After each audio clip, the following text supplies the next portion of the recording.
তৃণমূলের পার্টি অফিসে আগুন, অভিযোগের তীর বিজেপির দিকে। অভিযোগ অস্বীকার বিজেপির। গত 31শে ডিসেম্বর হলদিয়া 23 নম্বর ওয়ার্ডে তৃণমূল কংগ্রেসের পার্টি অফিসে আগুন লেগেছিল। শিল্প শহর হলদিয়ায় ফের শাসক দল তৃণমূল কংগ্রেসের পার্টি অফিসে আগুন লাগার ঘটনা।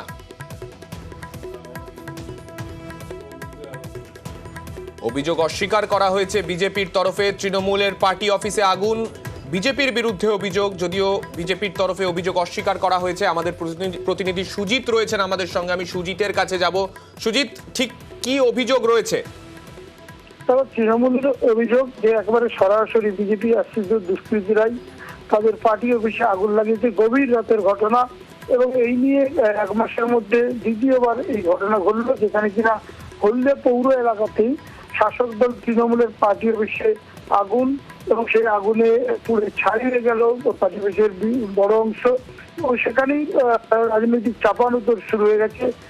তৃণমূলের অভিযোগ বিজেপি আশ্রিত দুষ্কৃতীরা এই কাজ করেছে গভীর রাতে। অন্যদিকে বিজেপির অভিযোগ মিথ্যা অভিযোগ আনছে শাসক দল এবং পুলিশকে দিয়ে হয়রানি করার উদ্দেশ্যে এই অভিযোগ সামনে আনা হচ্ছে। এবং গোটা বিষয়টি নিয়ে যখন রাজনৈতিক চর্চা শুরু হয়েছে তখন পুলিশের তদন্ত শুরু হয়েছে এবং হলদিয়া পৌর এলাকার ঘটনা একের পর এক ঘটনা ঘটছে, যেখানে রাজ্যের শাসক দলের নাম তৃণমূল, সেখানে তৃণমূলের পার্টি অফিসে এভাবে আগুন লাগছে এবং একের পর এক পার্টি অফিসে আগুন লাগার ঘটনা নিয়ে কিন্তু রাজনৈতিক যে চাপানুতর বা তাপ উত্তাপ সবটাই রয়েছে শিল্প শহর হলদিয়া।